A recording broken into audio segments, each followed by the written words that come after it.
Good evening, everybody. What's going on? What is going on, Pat? How you doing? I'm doing good. I'm doing real good. Anything new in your world? No, absolutely nothing. All right. You just buying kitchen chairs and stuff like that? That's it, man. Just trying to keep my wife happy. That's it. Logan, what's new in your world?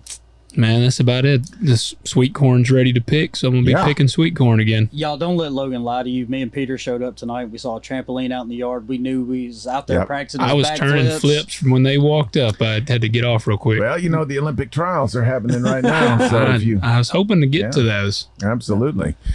So how'd we do on the comment section, Pat? We got a lot of comments on YouTube. I'll bet we did, too. We did. Warren Hanan, he said there's no religion higher than the truth. All right. And I'm still I can't quite understand what that means. I don't understand the context either, but I agree. It sounds good. It does sound good. I gave him a like because I'm like, I think this is a good thing. Yeah. Debbie Baskins, thank you. She said, y'all rock. Amber said, I listened to a lot of cult documentaries, and I haven't even heard of this one. Yikes. Great podcast. But they're not a cult, Pat. And they're cultish. Yes, they are. I need to know, where do you listen? What cult? Where do you get your cult information? Is it because there's a lot of, I listen to some cult podcasts, so I'm curious if it's where you're listening. Rhonda says, bless their hearts, when you are not heretical or weird enough to be a full-on cult, you have to be a fringe movement. Yeah. Very well said. Fringe. Yeah. Debbie Baskin said cult, ! My buddy Alan, he said, seems a bit cultish to me.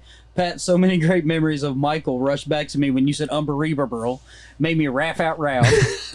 My buddy, our buddy, Michael Rabical, he still serves. He's in Syria right now. And we love you forever. Yes. Rhonda said, ew, the vision of blocks of uniform, chanting, and marching is giving me some Hitler Youth vibes. Yep. And then she said, you have to be legit if your website is cool. That is true. That is true. And then our big fan, Jay, said a flat earth episode would be great. This sounds like a good segue, doesn't it? This does. It does. This does.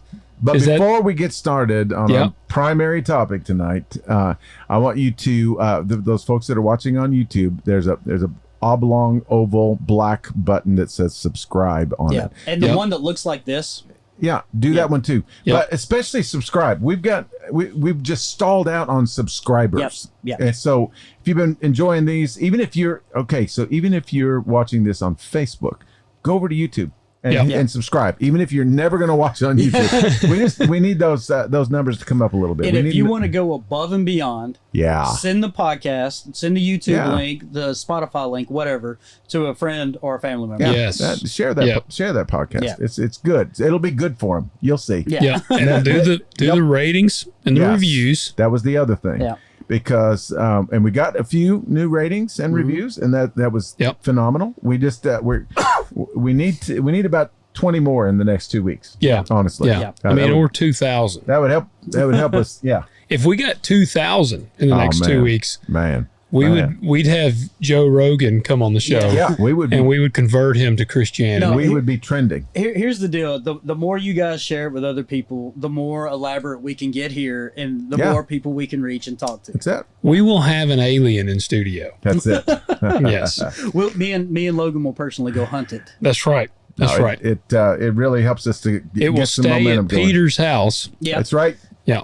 It will be at Peter's house. And I will make sure that he is saved, sanctified, and baptized.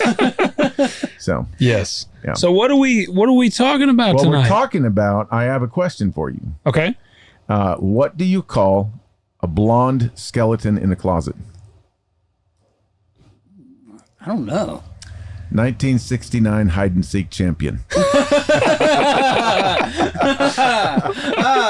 I've heard a lot of blonde jokes, but never that one. Yes. Okay, thank you. All right, timestamp that. I got to remember that. There you go. Okay. So anyway, we speaking of blondes. We are going to be talking about the flat Earth theory. Man. Yeah. Yes. And just if you really just don't have anything to do one day and you want to go down a giant soul-sucking rabbit hole, we'll share some of this stuff with you. There's people that adamantly believe this. I have to admit, though, Logan, as I was just digesting this stuff, there was a minute where I went, are they onto something? Are they right? I mean, it all kind of, it's like, wow. But then I went a little bit further and I said, well, that's just a little bit too much. Yeah. So Logan's got some information going to get us started. Just so you know, now there's so much. Oh my gosh, there's so much that people are certain about. It's like, but we do know that in the ancient worlds, Egypt, Mesopotamia, their idea of the world and its shape and how everything's put together, they imagined the world as a disk floating in the ocean. Yeah. The Israelites kind of had the same idea. They had the idea that Earth wasn't necessarily flat, but there was, the heavens, several levels of the heavens, and then there was the underworld. And also in Jewish theology, Hebrew theology, there was the tree of life. It was not the one in the garden, but it was the idea. It was a kind of a metaphoric tree that extended to the heavens, and then its roots extended down into the underworld, and it kept everything connected. Okay. So there's some of that. The Greeks held to a flat Earth until about the 5th century BC, maybe. Okay. And so really, I would say probably to 10 BC, it was fairly common to have the Earth imagined as sitting on top of something, or those kinds of things. Ancient China was right along in jibing with our guy from last week who believed that the Earth was square. Square. Heavens were round, that the heavens were all around it. So the interesting thing about it is the early Christians. Now, if you get into some of these flat Earth influencers, they'll tell you that in the Christian world, everybody believed in a flat Earth. Yeah. That is not true. That was a myth to combat Catholicism, wasn't it? Well, depending on who you listen to, Pat. Funny how that happens. Yeah, exactly. Athenagoras, an Eastern Christian writing around the year 175 CE, so, AD, said the world being made spherical is within the circles of the heavens. Now, so that was kind of a common way to think. But Saint Augustine, the famous one, was a globe denier. Oh, wow. He said, for Scripture, which proves the truth of its historical statements by the accomplishment of its prophecies, gives no false information. And it is too absurd to say that some man might have taken ships and traversed the whole wide ocean and crossed from this side of the world to the other, and that even the inhabitants of that distant region are descended from that one first man. So he didn't, he's covering all of our podcasts. He didn't believe in just Adam and Eve either. So that kind of gives you an ancient context. Lot of disk Earth until turn of the from BC to AD. Yeah. And then it was a little bit of a mixed bag. But share with us what your AI friend taught us about kind of how this thing got started and started gaining momentum. Could you imagine people's watches from that BC to AD changeover? Oh, man. Yeah. I wonder if they had a Y2K party. Right. Man. Yeah. Well, that's what, it's like you said, gives the concept of the flat earth been around since the ancient, Egyptians, Babylonians, Greeks. However, the modern flat earth movement has its roots in the 19th century, I guess, when it really took off. That's it. And that was at Samuel Rowbotham. That's it. 1816 to 1884. He was an English inventor and writer. He published a pamphlet titled Zetetic Astronomy, Earth Not a Globe. Yep. Which argued that the earth was flat and that the round earth concept, this still just tickles me. This is kind of, we were talking about this off air, the amount of people that would have to be involved in this lie. Right. And here it is, the earth was flat and that the round earth concept was a lie perpetuated by governments and other powerful organizations. In the late 19th and early 20th centuries, it gained some popularity in the U.S. and Europe, particularly amongst fundamentalist Christian groups. However, those Christians. Yeah. However, with the advent of space exploration and satellite imagery, the flat Earth theory was largely discredited. But in the 2010s, it began to rise again, mainly because of social media and online platforms. That's it. And some notable figures. Here's three. Eric Dubay. It looks like he was born in 1974. He's an American YouTube personality and a flat Earth proponent. Mark Sargent. He was born in 65. Yeah, we're going to get to him. Flat Earther, YouTube personality. Those pesky YouTubers. And then Mike Hughes. He was in 1956, died in 2020. He died in a rocket crash. He was an amateur rocket builder and flat earther who died in a rocket crash. Boy, his world, if his rocket wouldn't have crashed, his world view would have been really turned upside down. He must have hit the dome. Yeah, the firmament. Yes, exactly. Are we going to get into the firmament? Oh, yes, we will. Right, We've got to get into the firmament. That's the origin of it. I'll give you some verses real quick here. Well, we're going to get to the biblical thing okay. in a minute. All right. I just wanted to say I'm looking at his biography, and he was... Which one? Samuel Rothberger. Oh, yeah. Whoever. Yeah. Robotham. It says that... this is pretty funny. He says he is not known to have held any medical degrees, and his professions are named at different times: chemist, physician, journalist, soap boiler. And it said he patented numerous inventions, including a life-preserving cylindrical railway carriage.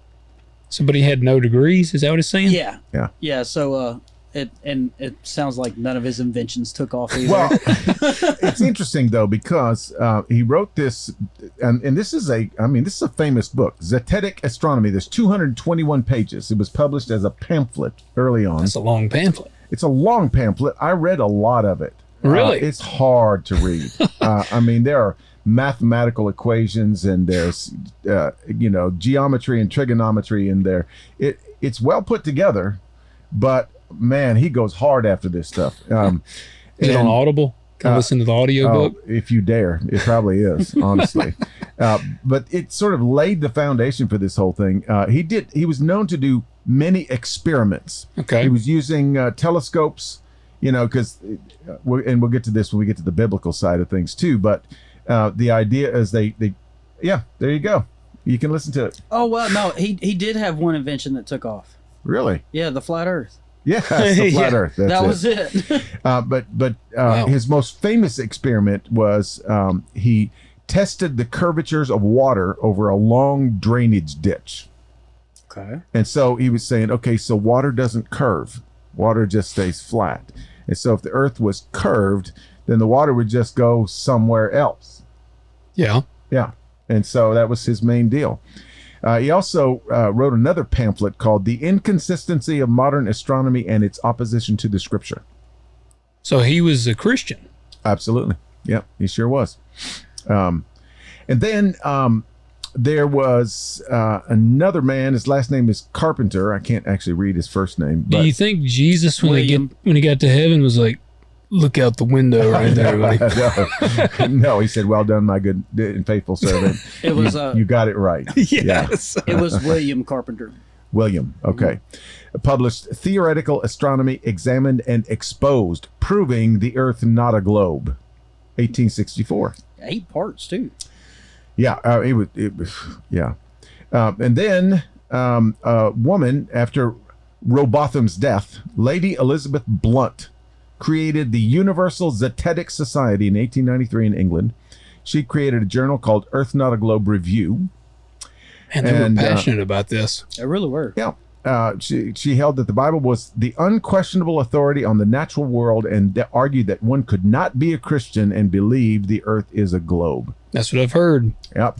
And so then shortly after that, Samuel Shenton set up the International Flat Earth Research Society. And that is something that still exists today. Flat Earth Society. Okay. So what we have here in our world today, we have the Flat Earth Society, which is now growing again. Yes. It almost dwindled away to nothing. Due to social media. Uh-huh. Hey, actually, I think this goes hand in hand with something we've talked about on past episodes, how I feel like this actually goes with, we've talked about people seeking truth in the church and seeking, and they have been lied to and not been shared truth with for so long that now, and honestly, that's what this is. It's people I feel like they have been lied to so much that now they just question everything. Oh, and they, sure. Well, yes. Something that seems so basic. Well, I found this article that was written a few years ago, but it's still pretty recent. And they're talking about this phenomenon of the flat earth conspiracy is what they call it. He starts out with this little conversation with a guy named David Weiss. He is very into the propagation of these flat earth conferences. And he is confident that there will be a flat earth conference in the next 10 years in every major city every year. Okay. Wow. These things are actually kind of a big deal. And the interview started with him saying, I don't want to be a flat earther. Would you wake up in the morning and want everyone to think you're an idiot? But he is a flat earther.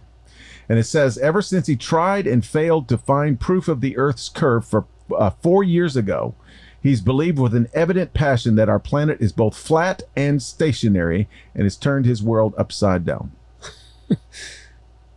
I'll tell you what I think kind of spurred a lot of this on was Joe Rogan's podcast. And it wasn't Joe. Joe is not a flat earther. Yeah. But there's this dude, Eddie Bravo, who's like a super black belt in jiu-jitsu. Yeah. And it was the first time I heard someone that actually believed in it. And I was listening to the episode and somehow the flat earth comes up and Eddie 100% believes in this. Yeah. And Joe is like, Eddie. And he's like, and he pulls up the satellite imagery and he's like, there is the earth right there. And Eddie's like, it ain't real, Joe. It's not real. That's, I mean, the hard part, I guess, is can you even argue with them because they deny every sort of scientific evidence? Any evidence that shows the Earth is a globe has been false. doctored. Yeah. Yeah, it's Photoshop. It's everything else, we're going to get into how deep that is. But the point, one of the points of this article is that these people are finding community. Yeah. They find a safe space. I don't know if that's a good thing. Well, they're not sure in the article if it's a good thing either. But it says people in every pocket of this spherical planet are rejecting science and spreading the word that the Earth is flat. Okay, so a YouGov survey of more than 8,000 American adults, that's a big survey. Yeah. Suggested last year that as many as 1 in 6 Americans are not entirely certain the world is round. 1 in 6? Yeah.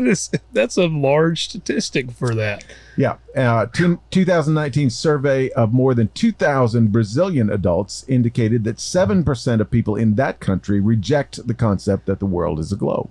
Wow. Yeah, and the Flat Earth community has its own celebrities, music, merchandise, and a weighty catalog of pseudoscientific theories. So if you want to go to the Flat Earth Marketplace on Facebook, prepared to get all kinds of stuff. I've already tainted my Facebook search once. I gotta know, what is a Flat Earth music concert? I have no earthly idea. Flat Earthers. It's the Frisbee. Yeah. Here you go. This is some Facebook groups. The League of Extraordinary Flat Earthers. Wow. 8,800 members. There you go. Wow. Earth is flat.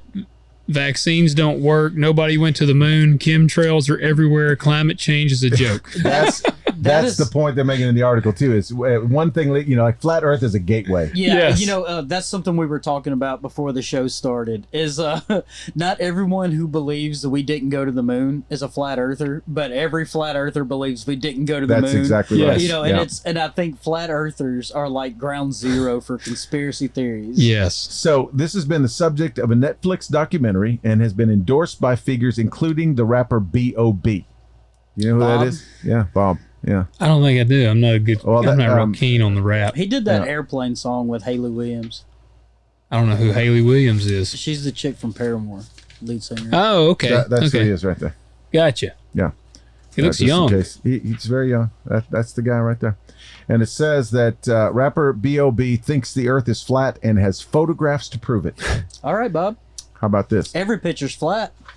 That don't count. And this other dude, his last name is Davidson. What is his first name?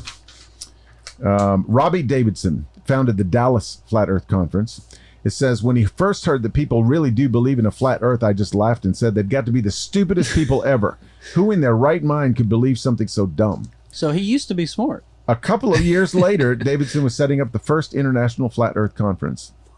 What's this guy's name? Robbie Davidson. Robbie Davidson. Okay. He was convinced I got to remember that. after he decided he couldn't prove the earth's roundness. And this is just laying the groundwork for some of the biblical stuff we're going to do in a minute. He is a Christian. He says the most logical explanation for the conspiracy of the millennium goes like this. Let's just say there's an adversary, there's a devil, there's a Satan. His whole job would be to try to convince the world that God doesn't exist. And he's done an incredible job convincing people with the idea that we're just on a random speck in an infinite universe. The reality is that the flat earth, sun, moon, and stars are contained in a Truman Show-like dome. We're gonna say what that is in just a minute. From there, pitfalls can easily be dismissed, like photos of the Earth from space, which they believe are photoshopped. He says this all goes away if they put a 24/7 camera feed on the moon. Okay. Yeah. All right, I'm going all down the rabbit holes here. The pages there is all these groups are private, and I don't really want to request to join, but there's like. The only public ones I'm finding. Oh, here's one. Flat Earthers are the dumbest people on the globe group. That is they are really dedicated to, like, to me, it's like, man, you're going to go that far out of you. And they got videos. That's going to be a huge time sucker right there. That is. I don't know. That is. What? And have you seen the video of the dudes that were Flat Earthers and they went out? I don't remember if they were in the desert or where they went, but this was not long ago. It was for like a YouTube channel, and they had this, I think it was like laser equipment, and they were going to shoot a light, and they had another camera or something that was going to receive the light on the other end. And they got so far apart, and they were like, we know this is going to work because the earth is flat, so the light will go straight into the other one. And it did not. So, oops. Yeah, they were like, oh, so like it actually kind of proved the curvature. Oh man, I hate it when that happens. Yes. But just to kind of finish setting this thing up here, it says, he said, most adherents demonstrate plenty of anti-scientific tendencies, even though Robbie Davidson says we love science, you know. He says, but the writer of the article says it's hard to find a flat earther who doesn't believe most other conspiracies under the sun. Oh, yeah. A flat earth conference is invariably also a gathering of anti-vaxxers, 9/11 truthers, and Illuminati subscribers, to name a few. It's that hyper-skeptical mindset that helps flat earthers answer the big questions like who's hiding the true shape of the planet from us? And you hear this on these videos all the time. This is what they don't want you to know. This is what they've been hiding for 1,000 years or whatever. The ruling elite, from the royal family to the Rockefellers, the Rothschilds, how do they always get sucked into there? You know, all of those groups that run the world, they're in on it. But what do they gain from us, like from hiding the spherical shape of the earth? What is in it for them? This is just some quick math right here. The degree per 1 mile of the earth that it's curved is 0.0145 degrees. That is naked to the human eye. Yeah. That degree of curvature. Yeah. Here he says, when you find out the earth is flat, then you become empowered. Okay. So this is like previous episodes we talked about. At the end of the day, these people just want to feel powerful. Well, and also he says, you feel like you've got a better handle on life and the universe. It's now more manageable. Oh. It's something that we can, that's tangible, that makes sense to us. Okay. I feel like it's like when Nickelback was still out performing a lot and they blew up, and then all of a sudden everybody hated Nickelback. Like it became cool to hate Nickelback. Like I kind of feel like that's what the flat earth thing is. Like it's kind of becoming cool to be like a flat earther. Maybe it is. Maybe it is. I'm just going to go on the record as I don't think you're cool for it. I just think you're dumb. I don't know. Okay, so let's just touch on. We've got 3 camps here. All right. Okay. Primary camps. Peter's a flat earther. He is. Well, you know, I mean, hey, I walk in a line, I just end up in a line. I mean, what am I supposed to think about that? Okay, so you got the Flat Earth Society. Okay. They don't claim any of these other movements. Okay. And then you've got the, well, shall I say, the YouTube sensation. But they all kind of gather around this central sort of way of looking at it. Yeah. And then you've got the biblical fundamentalist Christian kind of camp over here that believes that the Bible teaches, without a doubt, flat Earth. Okay. So what we're going to look at all these kind of right in order. We're not going to spend a whole lot of time on the Flat Earth Society, other than to say it's the oldest organization, it's the most formalized and established organization. They've got, if you go to their website, they've got, you know, articles, and they've got blog posts, and they've got journal articles, scientific information, all these kinds of things. Right. But Is it just flatearthsociety.com? yep, .org. Yeah. I would love to see Logan's search history. I know, it's search just history. since we started doing this podcast, it has just been ruined. Yeah, we got goblins and werewolves and ET and everything. Yeah. Who am I kidding? That was already my search history. And then there was Methodists and Pentecostals. And, yeah, I know, it's crazy. This little article here I found very interesting. It was written in 2016. Okay. And just the setup, I'm not going to read the whole article, but the setup to the article says, in this article, we show how ridiculous the globe truly is by demonstrating how it in actuality describes a flat Earth. And he talks about Newton and Einstein. Okay. Okay. So he goes into Newton's laws of motion. You know, for every action, there's an equal and opposite reaction, all that kind of stuff. Okay. Then he goes into Einstein's equivalence principle. Okay. He says Einstein was fond of a form of inquiry known as thought experiments. In a thought experiment, a premise is assumed to deduct from it the possible consequences. One of these thought experiments in particular involved a solitary passenger on an elevator that is alone in the universe. Alone in the universe. And so he goes into this whole thing about when the elevator starts accelerating upward, a pull downward is felt by the passenger. Yeah. This is due to the passenger's inertia. Or gravity. Gravity is a big issue with the flat earthers. Oh, really? As you can imagine. Well, I mean, if you have a round Earth, then gravity. That's the force of gravity that pulls everything together, right? Yeah. Well, if you have a flat Earth, it's not the same. And so, you know, one of my knees hurt at the end of the day. That's what I'm talking about. If you jump up and then it pulls you back down, it's saying, no, that's not gravity. Gravity has never been proven. So then what is it? Well, apparently there's this dark energy that comes up off of the flat Earth. No. I'm just saying it's Gravity can't be proven on a small scale, though. right. Yeah. I mean, so you mean there's a chance? No. Dark energy? Is that literally what they say? Yeah. You don't want to go down that rabbit hole. Is this like a demonic force? No, it's just the energy that naturally rises from the earth because you know you got the molten lava underneath. Yeah.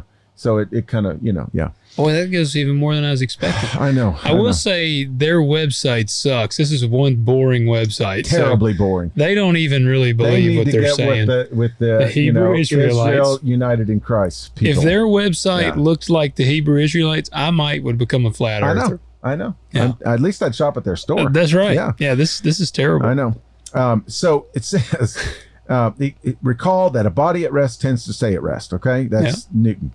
Einstein hypothesized that since this pull caused by the momentum of the passenger fighting against his acceleration is indistinguishable from gravitational influences, it's only logical to assume that they are one and the same phenomenon. Are you tracking with all that? What I find really interesting, though, is that they cite Isaac Newton. I know. And Isaac Newton said that the world is an oblate spheroid. That's it. Which means it's slightly flattened. I know. Because of the centrifugal force. Isaac Newton did not understand his own rules. Oh, gotcha. Yeah. Okay. I mean, he put them out there, but he didn't really. Okay. Yeah. So what do we mean when we say the Earth is flat?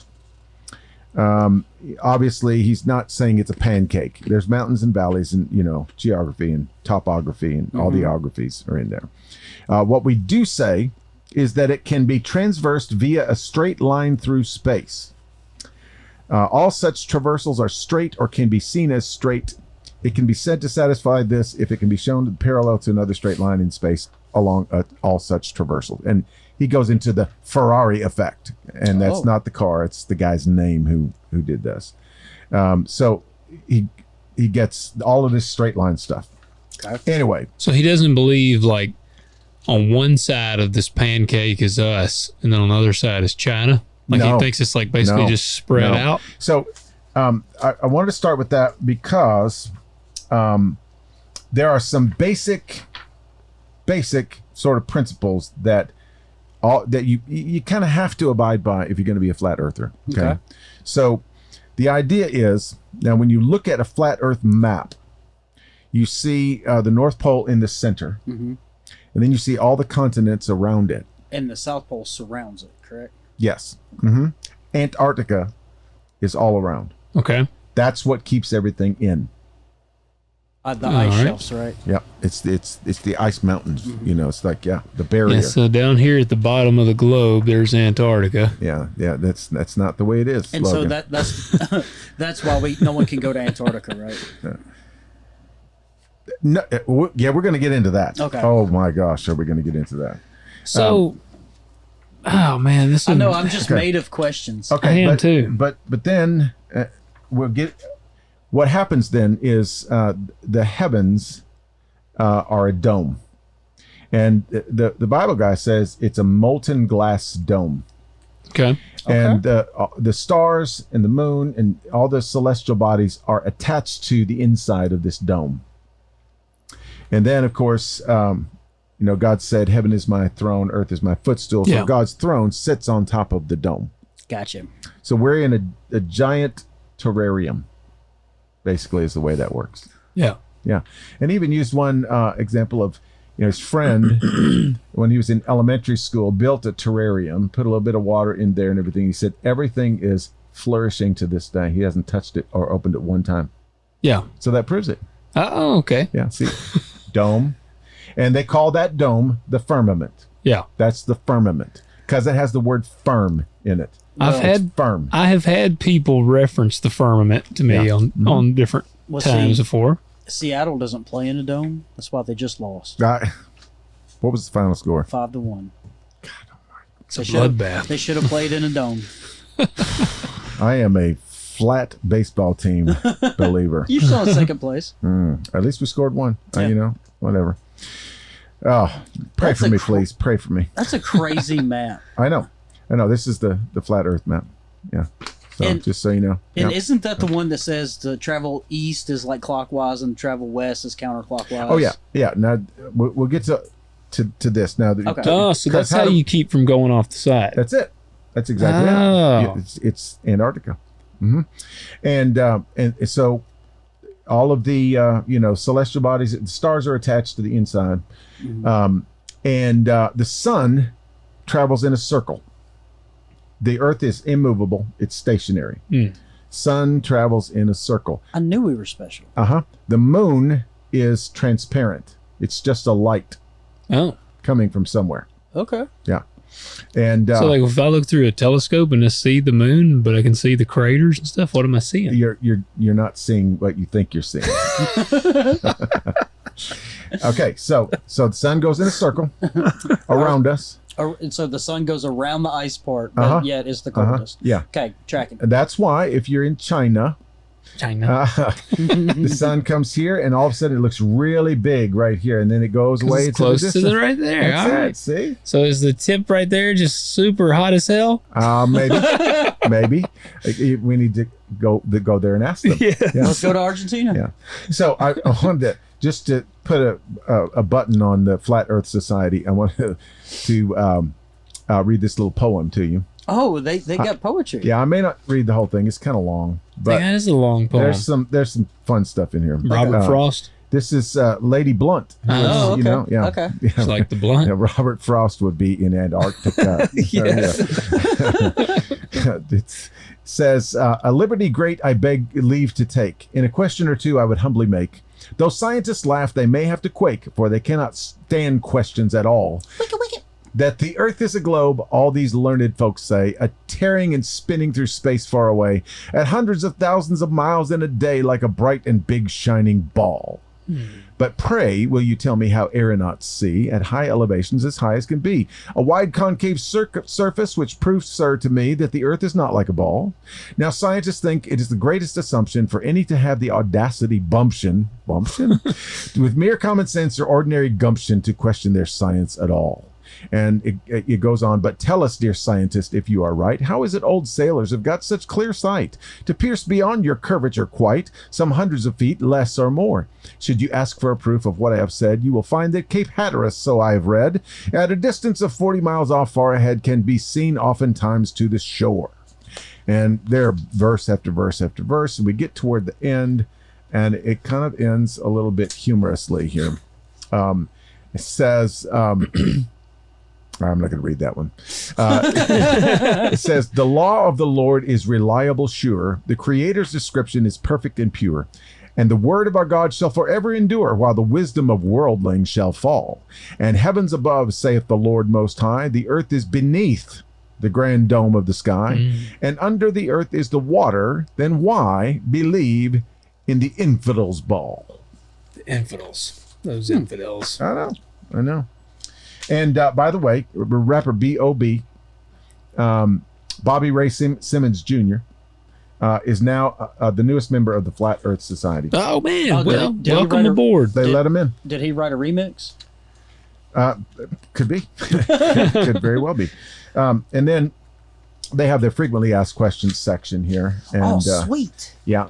They say, what's some of the evidence you have? It says there are several readily apparent proofs. The horizon always rises to meet eye level, which is impossible on a ball Earth. The surfaces of bodies of water have been shown to be level. If the Earth was a globe, this would not be the case.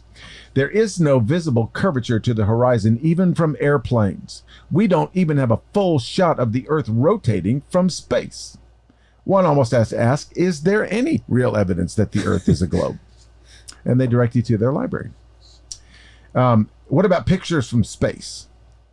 We can't trust the photographic evidence from organizations such as NASA. Some of the evidences that these should be discounted include constant changes in their depiction of the Earth, inconsistent lighting in moon footage, and other irregularities which are discussed in depth by those who believe the moon landing was a hoax. Astronauts have been bribed or coerced into their testimonies.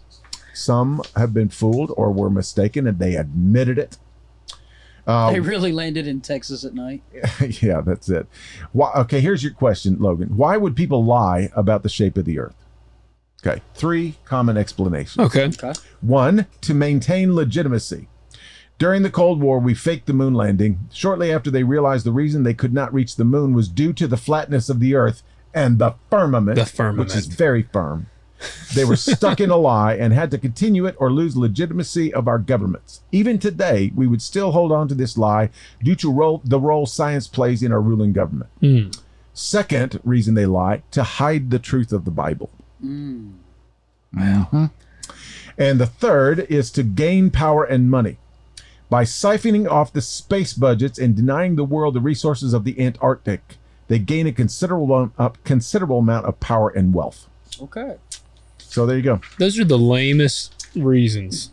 Well, I had asked earlier too, if America lied about landing on the moon during the Cold War, why would Russia go, well, so did we? Yeah. Knowing that the other was lying. They all got together on this thing. Oh. Yeah. Because, I heard this one guy on YouTube say, okay, so imagine if all this got out and everybody really knew the truth. NASA would be no more. Yeah. all of the research places and the people that build the equipment for NASA. It'd be a massive economic crater, and so they can't do it. They just won't. Wouldn't have the Space Force no more. That's exactly right. Well, I call these people to put their money where their mouth is, because I've seen people storm Area 51. Go storm on Antarctica. See how that works out. Go see what's over the ice wall. No. Can't you see the curvature from an airplane? No. Even if the Earth was a globe, this would be an impossibility. We have testimonies from several pilots. Oh, okay. Several. Saying that no curvature can be seen at commercial airline heights. It has been suggested that airplane windows serve to distort the view of passengers and make them believe they see curvature when indeed there is none. This was likely a ploy by early airline companies to sell more tickets. The level of layers to this thing is what gets me. It's like, dude, they have so many layers that it just keeps getting further and further. So, if the world was flat, would people just all of a sudden say, you know what, I'm not flying anymore? Yeah. No, they still have to fly. I got some stuff for you. All right. Okay, so what is gravity? Gravity as a theory is false. John Mayer song. Objects simply fall. They just fall. There's no explanation needed. In the flat Earth community, there are several theories as to why this happens. Some attempt to explain this with use of mechanics like electromagnetism, density, or pressure. Pressure is a big one that I've heard. Others make use of traditional mathematics, such as the infinite plane model, and others a new look at the problem, such as the non-Euclidean model. Yeah, let's just make up a word that we can't understand. Then, sphere. What is certain is sphere Earth gravity is not tenable in any way, shape, or form. Wow. Boom. Okay, I'm not even going to go into that. That's where their answer is nuh-uh. Yeah. Yeah. So they talk about the dome, the firmament. They also call it the vault of heaven. Okay. Found in a very surprising amount of religions and societies, the idea can be traced to Babylonian, Sumerian, Egyptian, and Christian worldviews, and likely a great many more. Even some Native American tribes were said to see the night sky like a tent. The stars, they were little holes poked in the hide of the tent. Yeah. So there's that. That's the Flat Earth Society. Are you buying into it yet? No. Have we convinced you yet? I would love to have one of their members on the show, though. That would be entertaining. Okay, so let's get into this guy. Now we're gonna take the YouTube view down the road just a little bit. This guy's name is Mark Sargent. Good name. Yeah, and he was one of them that I mentioned there. Yeah. He sort of like blew this thing wide open in maybe around shortly after 2010. He really started to take off in 2019. Yeah. He put out a YouTube series called Flat Earth Clues. There's probably about 20 of them. I got through 14 of them. Is this when you started to believe? No. It wasn't until the Bible guy that I started to believe just a little bit. Yeah. And we'll get down to him in just a minute. But it's so interesting because this guy, so his view is a little bit different than the Flat Earth Society. Okay. He does believe in the dome, but he believes that literally there is more Earth outside the dome. Oh. And that we are living in this, Truman Show. Yeah, okay, that's who existence. You're talking about. Okay. Yeah. And that everything has been programmed, and so if we get out of the dome, we can see some dinosaurs. We can. Gotcha. Yeah. Does he think there's humans outside the dome? I don't know if he does or not, but he certainly believes there are rich amounts of resources outside the dome. Okay, so I'm not going to go through every little thing that he says, but I got to find. Oh no, that's the other guy. Okay, never mind. Okay, so he goes into the explorer Richard Byrd. Remember that South Pole guy? Yeah. Okay, so remember the South Pole is Antarctica, which is the circle. Yes. Okay, so he has this clip of Richard Byrd appearing on an early black and white interview show. And he's talking about the fact that in his exploration, he, got to Antarctica and he traversed inland, and he went through, courageously went through, hundreds of miles of just desolation. Yeah. and he claims to have come up against a barrier. Now, this was called Operation High Jump. What did they try to do? They tried to see what was on the other side of the barrier. Okay. And they were not successful because on the other side of the barrier, there is a mountain range of some sort. I don't know if the mountains are all ice or if they're, I didn't get that far. Yeah. But it was just seemingly insurmountable. And so he, basically concluded the investigation, came back home. But he said that he was certain that there were rich deposits of coal and precious metals and all this stuff. And so on this interview, they asked him, they said, so do you think other countries will be interested in it? He said, oh, they already are. He said, Australia's already there, Russia's already there. And, outside of it? No, they're going to see, gotcha. try to get beyond the barrier because all the resources are there. So they could sustain life for another 100,000 years. Yeah. He was pretty animated about this. And so this guy says, well, the reason they called it Operation High Jump is because they knew what they were going to find. And they were going to try to high jump over that. And they couldn't quite make it. But there's all this stuff on the outside. Now, at some point, I sort of got the idea that he was kind of thinking about this mastermind project where, it's like, well, what about volcanoes? Oh, we have the resources and technology to make molten, magma and stuff like that. It's all a setup, all these different kind of, natural phenomena. They're not natural at all. We dig holes in the ground and we put a pump down in there and we call it Old Faithful. Yeah. Yeah. So, that's kind of his vibe. Okay. But then later on in the series, he has this one, and it's one of his most popular out of this series. It's called Hiding God. Okay. And he gets a little bit spiritual and religious in this one. And he's sort of plucking on the Christian heartstrings a little bit. Is he a Christian? I don't think so. Okay. There's no indication that I can see, but he's getting really sympathetic with the spiritual side of things. And he's saying, whoever created this dome, and he said, it could be God, could be the gods, could be your God, could be all the gods. They and so by hiding this information, you are hiding God. You are disrespecting, the creators of the universe who created this stationary flat world just like it is, and the dome that goes over the top of it. What is the dome made of?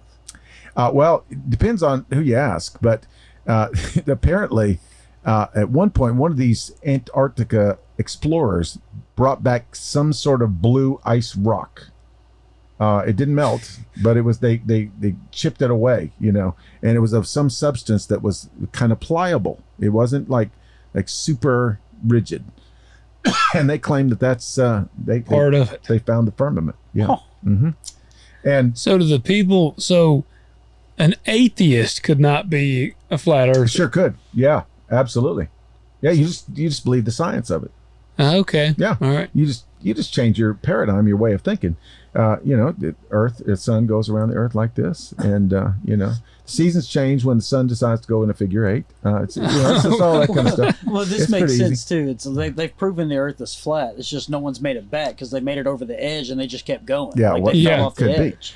But here's the biggest deal about Antarctica, is that and the Bible guy believes this too, because after those initial expeditions, they say that it was an international agreement that is now off limits. Nobody can go to Antarctica again. You can visit it and play around on the little peninsulas. You can spend a night, inland about 10 miles. Mm-hmm. That's as far as they'll let you go. They claim that one guy, billionaire, tried to make his own expedition, and they busted him and sent him home. Really? Yeah, because there's all these rich resources out there, and and there's all these secrets going on out there. Nobody wants you to find the edge. Yeah. Well, I do know Antarctica has no military. Like, you are not allowed to have any kind of military installation on Antarctica. That's right. So what's to stop some billionaire with his own personal jet from just flying over there? Because they can't shoot him down if you can't have military there. That's what I don't know. And it's really weird though to me, if this ice goes all the way around the perimeter, can you just not go to the other side and try to find it there? Yeah. And also, it starts to hurt my head after a while. I don't mind too. Well, here's the thing too, is if the ice goes all the way around the perimeter, right? How can they prove that if you can't see the curvature of the Earth, but yet this thing goes and curve all the way around the Earth? It's a little fence. It's a little barrier. That's the part that's kind of messing me up a little bit. His second operation was called Operation Deep Freeze. Okay. And that's the one that got cut short, and then it was like, no, nobody's going back. So what are these people? Because I looked here. There's several people that have flown over Antarctica. Yeah. Richard Byrd, Charles Lindbergh. The most recent one, it says modern day flights. Today, scientists, researchers, and tourists regularly fly over Antarctica for various purposes, including research, sightseeing, and logistical support. Oh, they're really just flying around the ice barrier. So what is that? What is their thing they say about that? I don't have an answer for that. I really. I did recently watch a documentary on Antarctica, though. And actually, beneath there's 70-degree pockets beneath Antarctica where, because there's volcanoes there. Yeah. And it's like literally 70 degrees of hollowed out ice. And there's pictures of people in Antarctica in T-shirts. Really? Like walking around underneath the ice. Wow. Yeah. Dang. He goes into this very elaborate deal about maps. Okay. And he claims that there's a map that is now being hidden. Nobody will let it. It was in the you go to USGS. I'm not exactly sure. Oh, I gotta tell you while you're looking this. Yeah, here it is. Do you know what flat earthers have said about the people that fly over it? What? It's staged. Some flat earthers argue that flights over Antarctica are fake. Well, you can't go to Antarctica because that's where the entrance into Hollow Earth is. Oh. Yeah.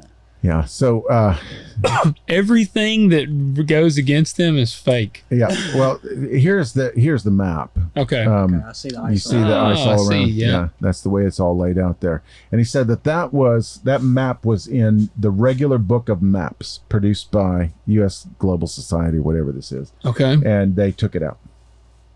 Yeah. When all this stuff started going down, all the Antarctica. Suspicious. I know it is. So one of the things that that flat earthers also say is that when you buy a globe at the store, there's a sticker on the bottom of it that says for decoration only, not for educational purposes. Check it out, Logan. Like on underneath right here? Check it out, Logan. Somewhere, yeah. Does yours say that? Look at that globe right here. Nope, you don't have anything.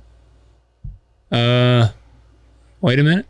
I was looking to make sure some of this copyright. I don't see that on here. It is made in the USA, though. Well, how about that? So if you have a globe, check underneath for the sticker. Yeah. Now who says the flat earthers say that? Yeah. That it's for decoration only. We just disproved that theory because here it is right here. Here's my question as well is, okay, I get it. Like the North Pole will be at the center of the Earth. But where the crap is the South Pole? Because you got to have an opposite pole. No, you don't. Not if it's flat. Then how does the electromagnetic field in the world work? Don't confuse me like that. It's fake. It's fake, Pat. It's staged. That's exactly right. There is nothing on here that says for educational purposes only.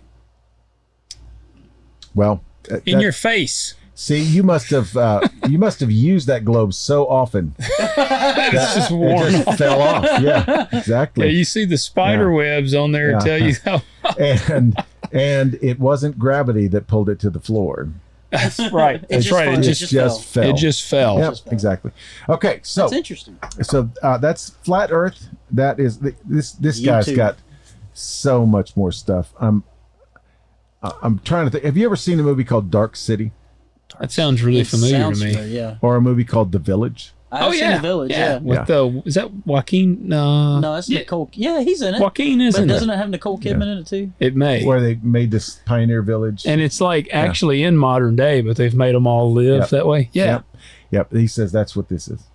That's what we're living in right now. It's just too many variables for me for that. Like I'm a conspiracy guy in a lot of ways. I mean, I joke that I'm the alien guy on the show, and I kind of am. But even here, it's Sigourney Weaver who's in it. That's right. Yeah, that's right. It's too many. When you start adding this many layers, things eventually they start to break. But you have been taught since you were 5 years old. You've been shown the globe in the schoolhouse. And, the whole thing. They have indoctrinated. I'm indoctrinated. These people want to set your mind free. They're trying to help me. This guy, Mark Sargent, the most fascinating one to me was he analyzed flight plans. And the GPS system, which was developed by the government, by the way. Man. And so he says that first he goes through this elaborate description of a flight that he took.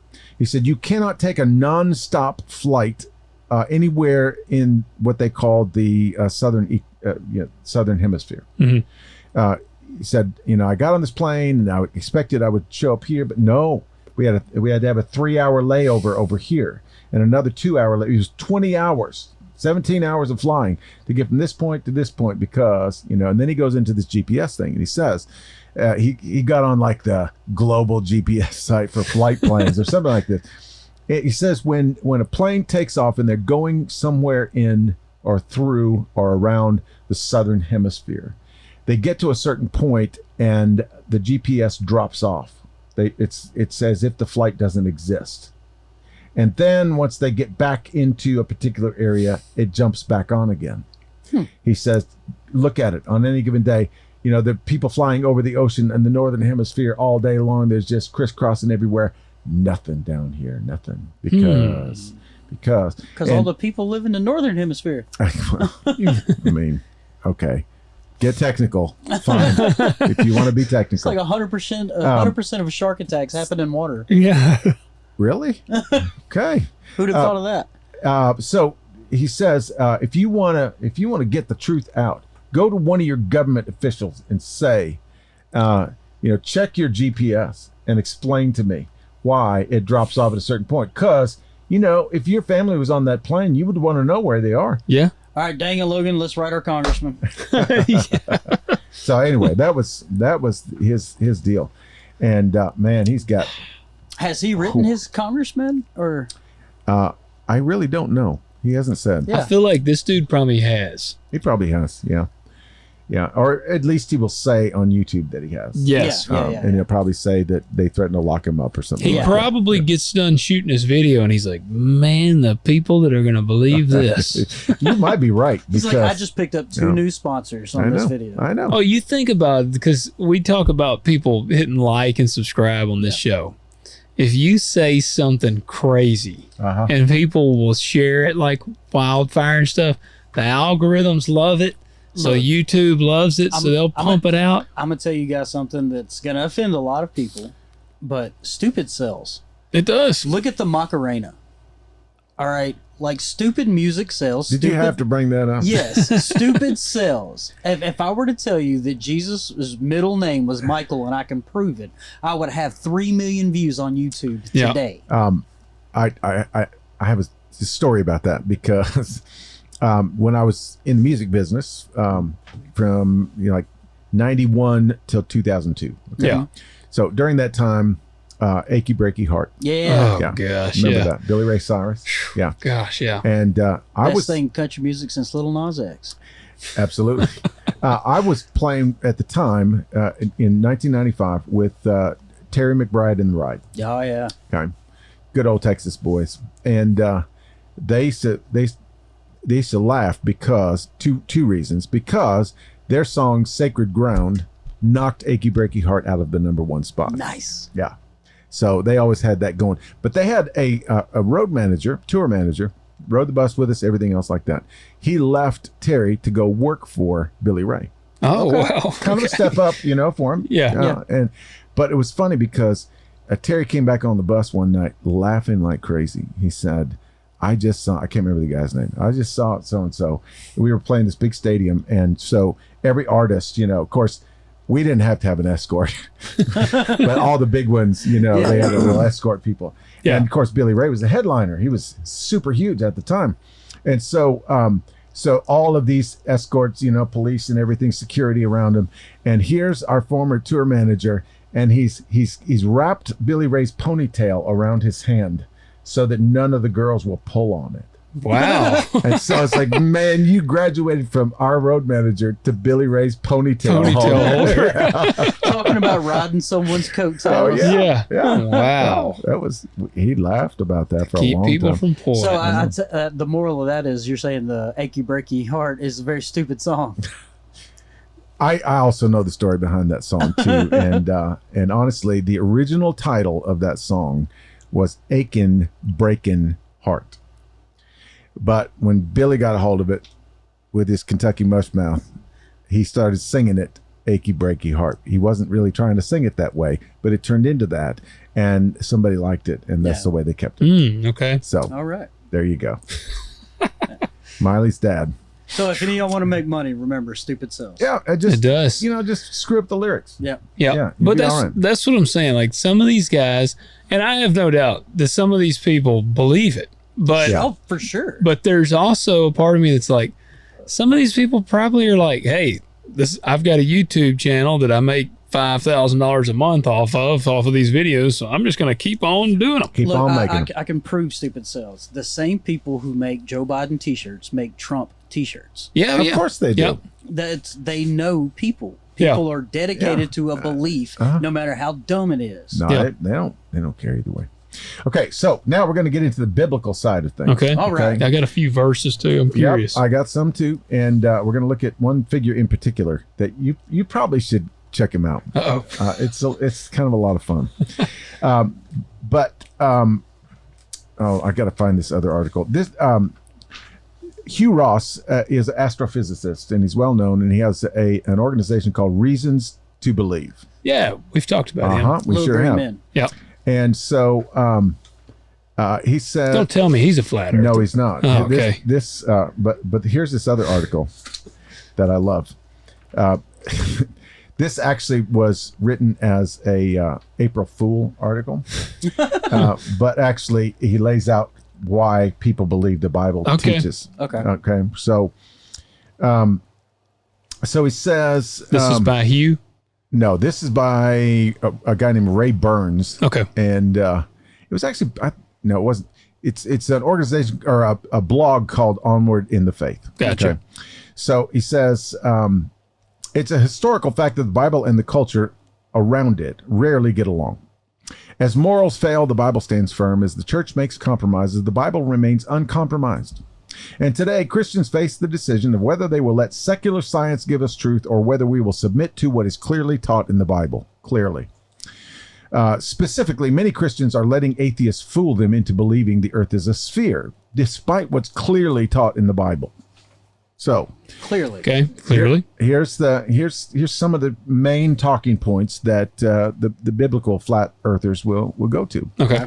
Okay, so it says, why trust the Bible for science? And he cites 2 Peter 1:3. Seeing that his divine power has granted to us everything pertaining to life and godliness. So he says, remember, the Bible isn't just a book of good ideas. It's the inspired word of God.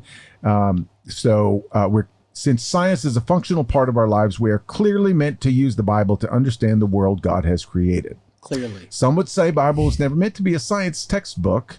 However, these are often the same Christians who believe the creation account in Genesis 1. So if we're going to be consistent, we need to decide for ourselves, does the Bible tell the truth, or do we just interpret it whatever way we want to? Yeah. Fair enough. We can look at a few places where even God himself refers to this planet as something that must be flat. Here we go. Revelation 7:1. Yep. Got that one?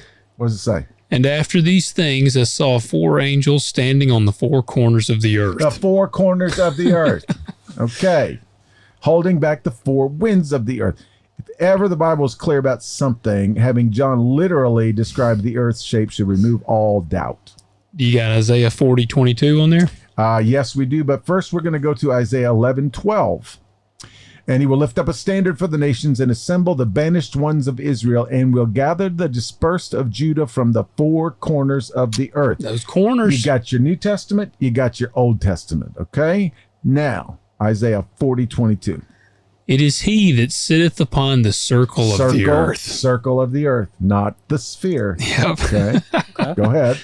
Do you want me to read all of that? Yeah, because the next two lines are important. All right, hold on. Well, do you got it pulled up on there? Read it, because I have just the snippet. It is he who sits above the circle of the earth, and its inhabitants are like grasshoppers, who stretches out the heavens like a curtain. Did you get that? Yep. Stretches out the heavens like a curtain and spreads them out like a tent to dwell in. Okay, so there you go. Psalm 104:5. Let me see here. Not yet, because we're first going to go that the earth is stationary. It does not move. All right. So let's see what God says. Psalm 96:10. Say among the nations, the Lord reigns. Indeed, the world is firmly established. It will not be moved. Yeah. Are you convinced yet? Are you with me? Okay. Pat? No. Pat's in. He's in. No. I can see. You're starting the gears. You're starting to turn. The circles. If that one didn't get you, 1 Chronicles 16:30. Tremble before him, all the earth. Indeed, the world is firmly established. It will not be moved. Boom. It's twice. All right. This small sampling, just a small sampling, shows that this planet is fixed in place. It's firmly established, and by God's decree, it is immovable. Okay. And this next line, no matter what God's enemies say, no matter how many videos they fabricate to prove their point, the reality is that it's simply impossible for the earth to be moving through space because God has set it in place. Those fabricated videos. God said it. I believe it. That settles it. All right. Here's here we go. The earth is built like a house. Brick house. She's on brick. House. All right. Job 38:4. Where were you when I laid the foundation of the earth?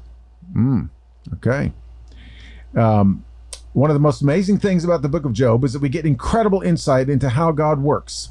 He reveals an amazing amount of detail about the world that people in that day would have no way of knowing. He talks about massive creatures called Behemoth and Leviathan, both of which are like little poodles on God's leash. As Christ reminds us, it's important to build a house on a foundation. Okay? And so in 1 Samuel 2:8, it says, for the pillars of the earth are the Lord's, and he set the world on them. That gets you? No. Okay. All right. Although we don't yet have the technology required to go into space, when we reach that day, we will be left in awe of God's power. If we were able to fly beyond the edge of the earth and look underneath, we would see God's incredible handiwork in how he set the world on a series of supports. Oh, see, now I wish the world was flat, because I'd like to see that. Yeah, but see, here's the thing. What's holding up the supports? God. Okay. His foot. He's got his foot under there. He's got the whole world. There you go. Yeah. Yeah. Okay. So now, That's it. I'm a flat earther. the earth is round if the Bible is false. Okay. Be diligent to present yourself approved to God as a workman who does not need to be ashamed, accurately handling the word of truth. That doesn't really prove anything. Did they leave out Psalm 104:5? Get to it. You want me to read Yeah. it? He established the earth upon its foundation so that it will not totter forever and ever. How long? Forever and ever. Forever. And ever. Yes, exactly. Okay, so now I want to get to this guy named. He's a pastor. His name is Dean Odle. Odle. Sorry, I'm wrapped around here. Oh, okay. See, that's That flat Earth, man. Yeah. that's that not gravity working on you. It's pressure, man. I thought it's pressure. Pat was like, I can't take it anymore. I'm out. I'm leaving. Yeah. We can offend you a lot worse than we did just now. Just give us a minute. Okay, so Dean Odle is a pastor. He lives in Alabama. Hold on, we're getting some phone feedback. Whose phone is It could be mine. there? It's good now. Okay, all right. I heard the sound in the back. The electromagnetic field of the circle. Yes, exactly. It doesn't work. Okay, so he will definitely quote all these verses. This guy, I mean, I want to tell you, this guy is articulate. He, I mean, believes. And so this ain't just for his YouTube. I watched an hour and 45-minute interview with this guy. He does some YouTube stuff, but mostly he writes a lot of articles. He puts out his own videos on his own website. He has conferences. He has a conference called the Skyfall Conference. Oh, now sounds cool. You may remember this guy because he had a pretty well-known debate with Pastor Greg Locke. You know who Greg Locke is? Yeah. The crazy guy? Mm-hmm. Yeah, they debated flat Earth.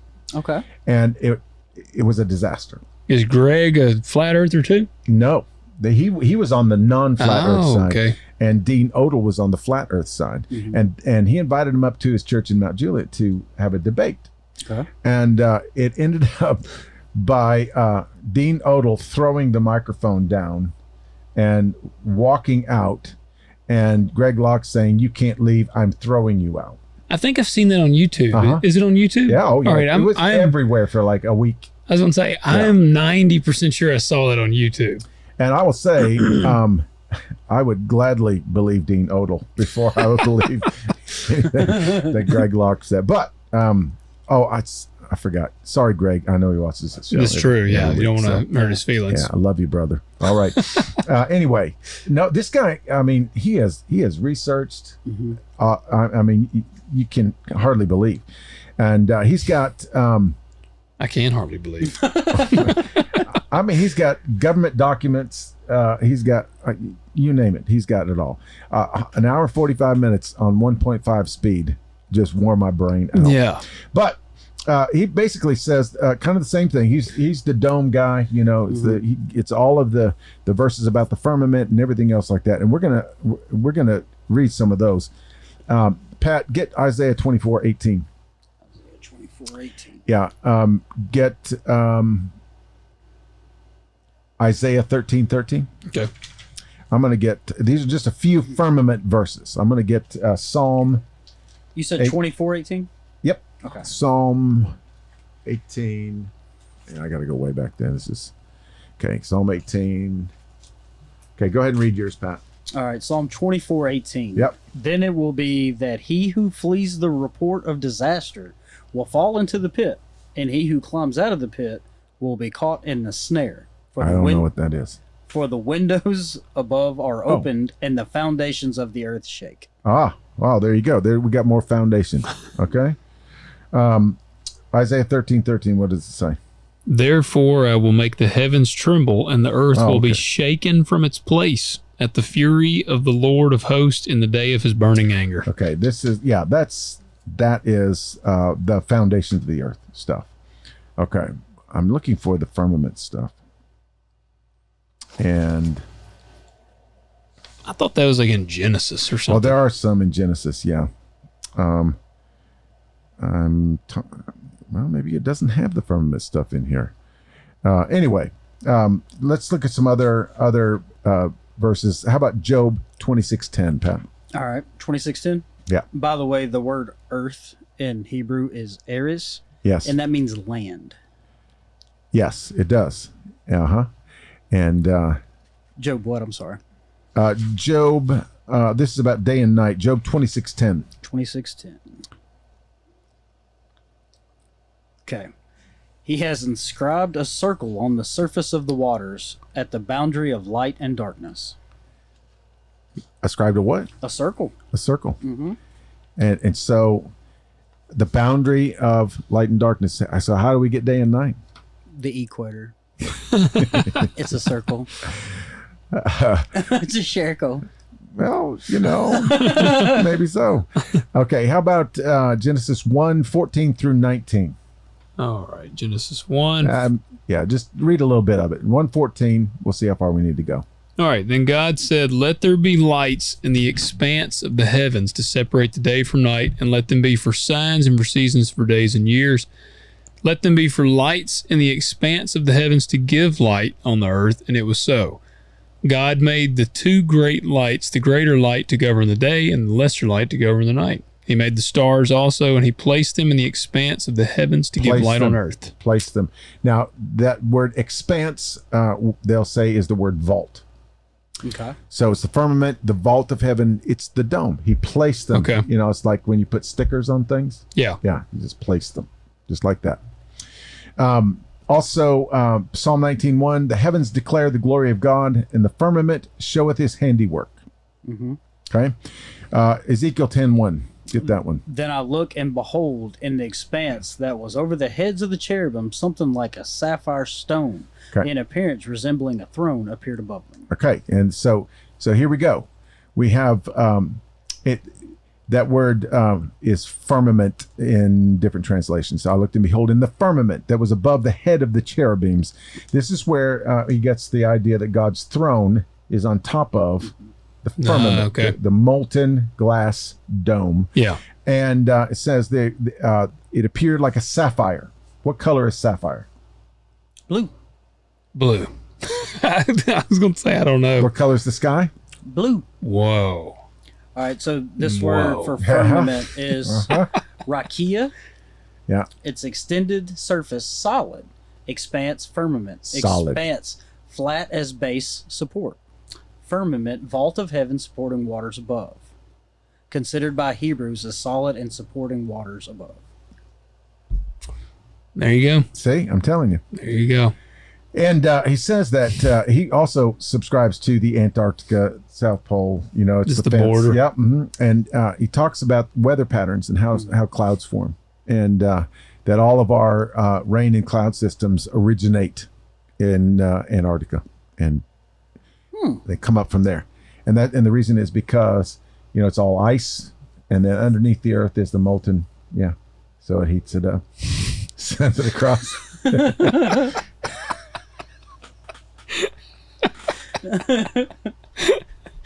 I'm trying to be objective. I mean, it's right there in front of your nose, Logan. Oh, this is... Come on, man. This is so bad. There is some things that we've done, like I've said, where it's like, I see how they got there. And then there's some we do, and I'm like, are you not seeing how they got there, Logan? I mean, I can do anything. The amount of denying that they have to do to get there, man, it's monumental on this one. I can do anything if I take a verse out of scripture. Yeah. Out of context. Yeah. Yeah. So yeah. Lord have mercy. So his basic platform is, he's got all of the evidence that most of the other people do, but he goes through all the... I need to know when this started to make your gears kind of be like, maybe they're on to something. Well, I think you're fertilizing us a little bit there. No. The thing is, when he starts talking about, let me read this one first. Okay. He's grasping at straws here, trying to convince he goes to Psalm 103, 11 and 12. He says, "For as high as the heavens are above the earth, so great is his loving kindness toward those who fear him." Now, remember this verse. As far as the east is from the west, so far has he removed our transgressions from us. Okay. Yeah. So, east, west, circle. Yeah. It doesn't say as far as the north is from the south. It does not. It just talks about as high as the heavens are above the earth, above. Mm-hmm. So we just, Yeah. And I can't quit laughing. Well, it was funny too, because this interview, I can't remember the guy's name who did the podcast, younger guy. And he is the guy who was interviewing Dean Odell. Mm-hmm. Is a new flat earth convert. Okay. Oh, wow. And he's got his own Bible podcast. Okay. And it was funny because, man, this Dean Odell, he is rapid fire. He's like a machine gun, man. And he is direct and to the point, and he's articulate, and he's just firing this stuff off. And the guy interviewed was like, yeah, amen. Yeah, that's almost all he said the whole time. It's rapid fire, It's too much, yeah. It was kind of entertaining. Is Dean on social media? Yes, he is. And also, too, ladies and gentlemen, let that be. Take a page out of Pat's book. Cut people off when they get to rambling on things. Stop them and make them explain themselves.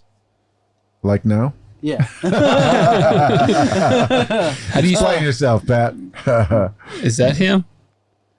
Yeah, that's the guy. All right. It sure is. Yeah, if that guy was rapid firing at me, I'd be like, time out. Wait, let's talk about your first point. So a big part of his platform, and now he's not just a flat earther. He's also end times prophecy. Gotcha.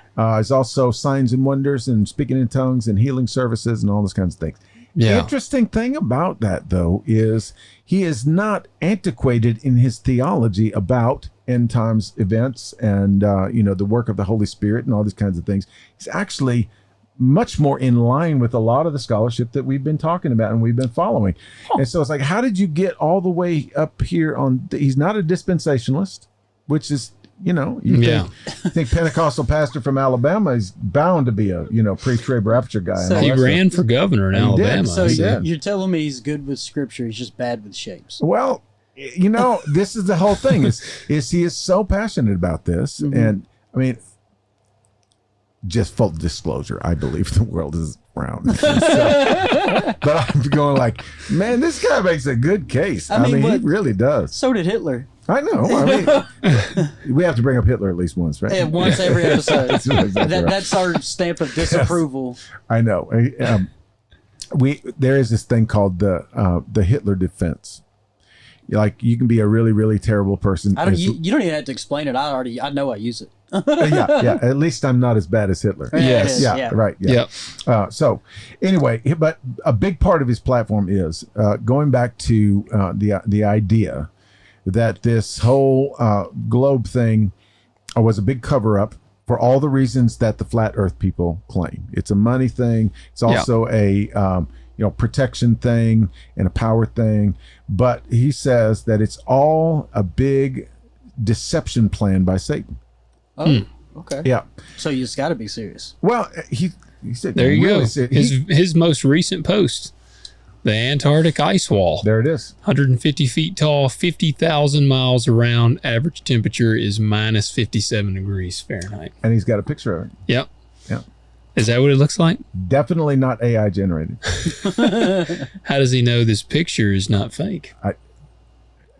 Did he take this picture? I don't know. I find this funny. God bless you to have the courage to teach what the Bible actually says. Yes. I find this so hilarious, though, that all these people are talking about, you don't know this, you don't know that, are telling people who've been to Antarctica, flown over Antarctica, that they're wrong. Oh, it was just made up. This is crazy. I mean, they didn't really do that. That's just like the quote-unquote Jewish people living in Israel. If they start talking about it, then the government comes and gets them. Oh, which one of them threw the mic down, Dean or Greg? Dean did. Yep. Okay, well, that's what they're like. Somebody here says, you kept your cool, and I appreciate that. Well, he kept his cool by walking away, really. Okay. And, yeah, that was the way it worked. And, maybe he just got really upset about they had no stickers on their globes. I don't know. Man, hey, this ties in another one. This guy says here, I used to like John Pounders till he went full Hebrew roots. Oh, Lord have mercy. See, that's what I'm saying. Like, I feel well, like you can, all these things. That's what I'm saying. I feel like they just want, like, the Israelis, they've been wrong all this time. They're not really the right Jews. Yes. I know. But anyway, so it's his platform from a spiritual standpoint is all this stuff is in the Bible. Yeah. It's all sprinkled throughout the Bible. All you got to do is look. And but Satan does not want people to read the truth, to know the truth about how the world was created and what this world is like that we live in. And so, it's a big deception plan because he says that, to believe that we are in a spinning ball in space opens the door. First of all, it gives you a very negative feeling. You're like an insecure feeling that we're just always, something could go wrong and we're just always on the brink of, a disaster of some sort. He said, no, it's foundation. It's a foundation of the earth. It's on the pillars and God's got the whole thing. He's holding it right there. And he has a story that he put in his book. His book is called Like Clay Under the Seal. because he says, and there's scriptures in here, I don't know where they are right now, but about God putting his seal on the earth. Okay, so when they would seal, a document or a tomb or whatever, they would put clay and they would put their seal in it. So there's their image, and then there's that raised edge around. Yeah, that's what the whole book is about. Okay, yeah. Like clay under the seal. This is gonna sound bad, but my God's way cooler than this guy's, because he's like, it's a foundation. God's got it in his hand. My God's like the Harlem Globetrotters, got that ball just spinning on their finger. Yeah, right, money, like he's got it. Hey, well, here you go. This guy here commented and said Revelation 7:1 identifies 4 corners of the earth. I can show you the hidden 4th corner. And somebody said, that is what I was wondering. Where are they? And he says, anyone wanting this information will have to message me. Oh, that's perfect. So if you would like his contact, his name's Tom Burris. He has 6 posts on here. This is who to message. Burriss. Yeah. Yes. Yeah, you need to message Tom, and he holds the secret to the universe. I know where the 4th corner is. He has 99 followers. He does.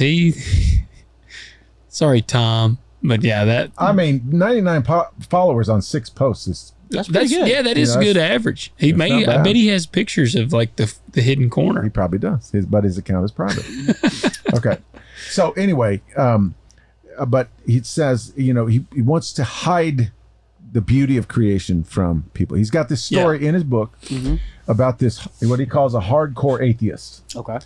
Hardcore atheist, against anything biblical, spiritual, Christianity, the whole thing. Yeah. And he said that he saw one of his videos and it sparked his imagination. And he said, I wonder if I've been lied to.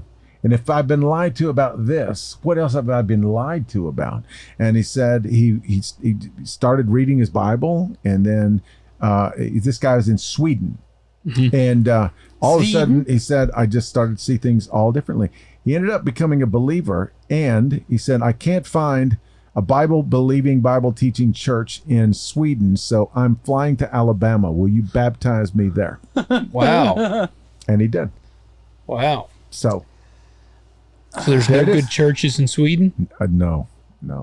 Really? There might be, but the Sweden, Finland, Iceland, all those Scandinavia, Norway, the least spiritual in general. Really? Nations. Yeah. That's true. Yeah. It's almost completely devoid. Dang.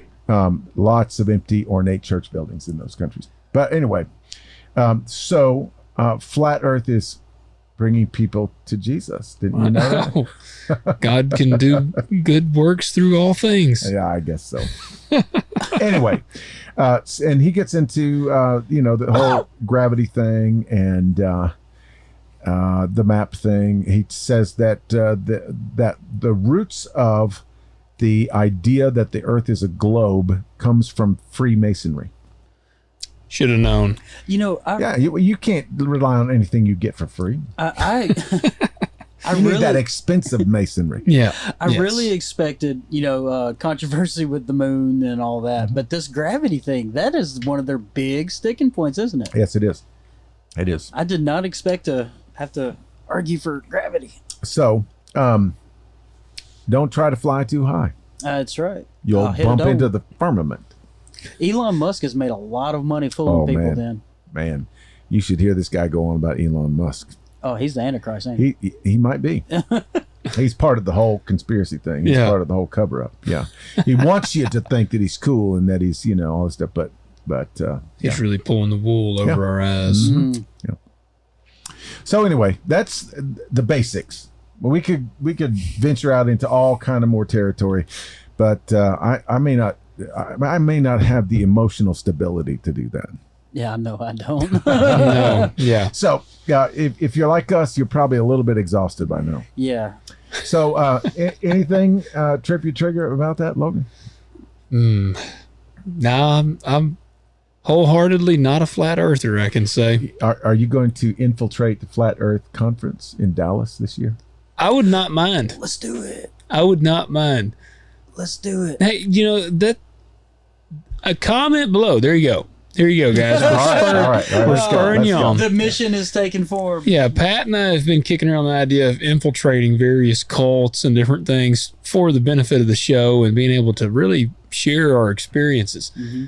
Do you want us to infiltrate a flat Earth society thing here and see what all the hubbub's about? I would probably go with you on that one. There you go. I would wear All a right. shirt that has a frisbee on it the whole nine. Yeah, comment if you want us to visit this. We could wear our firmament hats. It would just be like a dome, you know? Is that like a And you would yarmulke? have Antarctica around the edge. I dig it. We Let's need, do yeah, it. just a little, all right. Yeah, kind There of you go. like a pork pie hat or something Yeah. like that. Yeah. Comment if y'all want us to do it. Yeah. Me and Logan have been serious about this. We're going to infiltrate different organizations. Yes. And we're wanting to drag Peter along. Yeah. I suggested that we visit, Israel United in Christ, but they sort of We nixed might that one. stand out a little Yeah. bit. Yeah.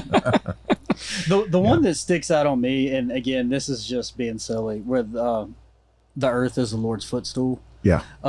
My wife has a yoga ball, Yeah. and I kick my feet up on that sucker all the time. So I'm just saying. Okay.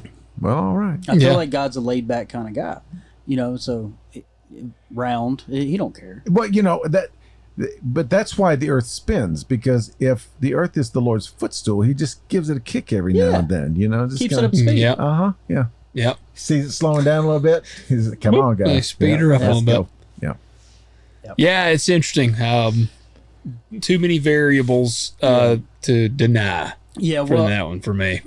we don't have the funds to infiltrate Antarctica, but we can infiltrate flat earthers and other cults I around think it here. would be fascinating, really, to because you could really maybe by the time you left, you would see how they got there, Yeah. or Yeah. maybe you wouldn't, and it would just be traumatizing.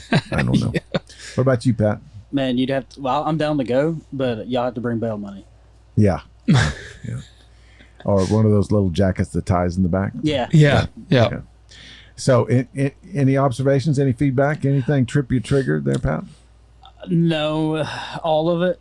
Yeah. I mean, for me, it's You're going to stick with Satan's deception yeah. in your life? Yeah, it's really hard for me. I'm like I said, I'm a numbers guy, and for it to be less than 1/10 of a degree of curvature for every mile, I mean that is naked to the human eye. So when people say you can't see the curvature of the Earth, well, duh.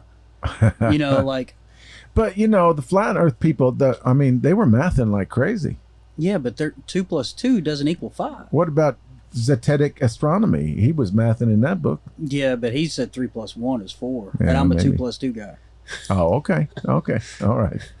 Well, let us know exactly, I mean, I would say that, wouldn't you say the majority of our listeners are not flat earth people? You know, I what? would think And- so. And we will not make fun of you much. If you are a flat No. earther, please comment. Flat earthers are welcome here. I feel Yeah. like They Jay absolutely Mike are. could be a flat earther. I think that's why we wanted to do this episode. Yeah, Jay did. Yeah, and on flat earthers' side, I will say this is for every time we say "show me your evidence," we have to do the same. Oh, Yeah. absolutely. And Yeah. I'm just gonna say that I've seen footage, I've seen pictures. They're fake. They're fake, Well, Pat. I own a telescope.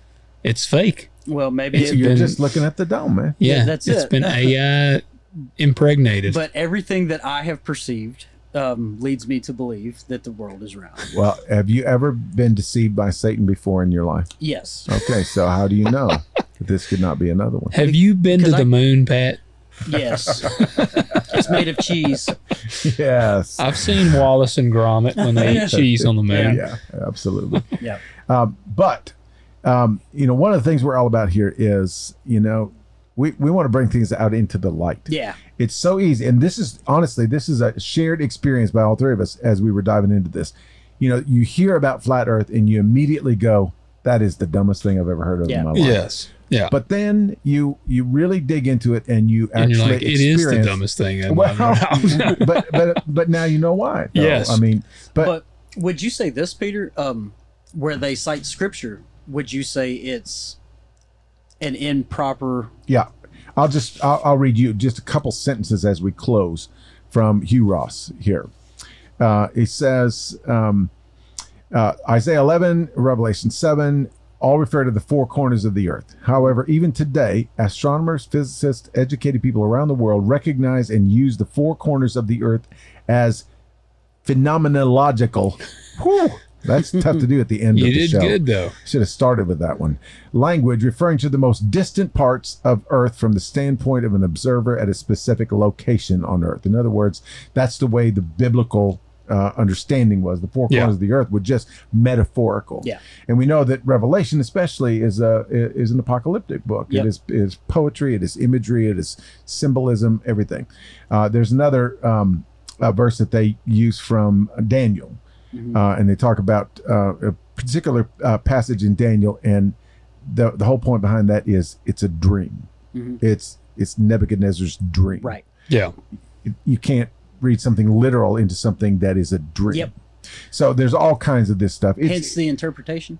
Absolutely. And it's like with what we did last week with the Hebrew Israelites and the Hebrew Roots movement. You're lifting things out of scripture from all over the place and just thinking, look, it's all through the Bible. The only problem is most of the time in Isaiah, he's talking about the Babylonians and Psalms are not talking about creation science, and nor is Job. And so, you can just sit here and poke holes in every single one of those. And they will tell you that you're being deceived by Satan. Well, also, too, as we've learned, anything written in Scripture had to be understood by the reader at the time. Yes. Yeah. And nowhere in the Hebrew people group were they worried about Antarctica. Oh, no. And even if they did, which my friend Michael Heiser would say they didn't have an idea of a flat earth. Right. Even if they did, that was the time that they lived in. I mean, there was the whole earth is round thing. It really took us to get out into space to confirm certain things. Yeah. Well, and I noticed looking at that one dude's site, it's definitely a certain type of person.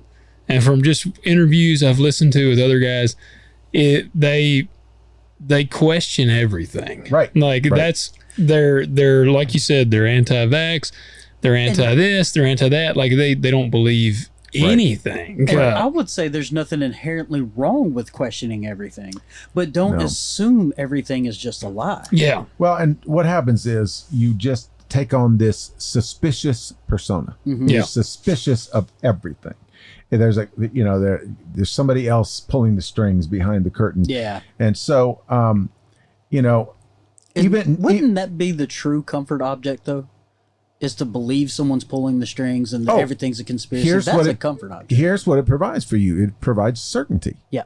If you can be certain about something, and you don't have to make all these other decisions about what's right and wrong and true and false and everything else. You got to see it's right in front of you. Yeah. And this is how a lot of these especially cult-ish movements sort of gain some traction, is because they attract people who want the comfort of certainty. Yeah. We need to remix that song, Cult of Personality, to a cultish personality. Yeah, absolutely. But if you got somebody who can tell you what's actually true. Yeah. Yeah. And you have special knowledge that is being concealed for, for thousands of years. It's a deception of Satan. You're right. Everybody else is wrong. And we can just sort of, we don't have to think anymore. We don't have to. So I guess the whole thing is the more we get understanding about something like this and like those others that we've been doing, the more honestly we can have, warm feelings and compassion for people who are in these kinds of things.